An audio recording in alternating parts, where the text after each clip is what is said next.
নমস্কার। বীরেন্দ্রনাথ চট্টোপাধ্যায়ের জন্মভূমি আজ। একবার মাটির দিকে তাকাও, একবার মানুষের দিকে। এখনো রাত শেষ হয়নি, অন্ধকার এখনো তোমার বুকের ওপর কঠিন পাথরের মতো। তুমি নিঃশ্বাস নিতে পারছো না। মাথার উপর একটা ভয়ঙ্কর কালো আকাশ এখনো বাঘের মতো থাবা উঁচিয়ে বসে আছে।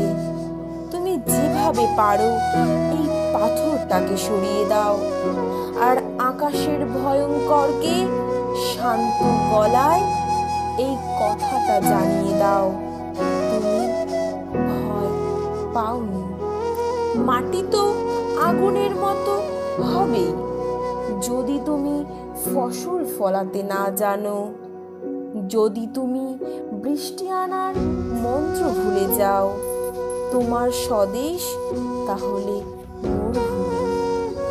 যে মানুষ গান গাইতে জানে না, যখন প্রলয় আসে সে বোবা ও অন্ধ হয়ে যায়। তুমি মাটির দিকে তাকাও, সে প্রতীক্ষা করছে। তুমি মানুষের হাত ধরো, সে কিছু বলতে চায়। নমস্কার।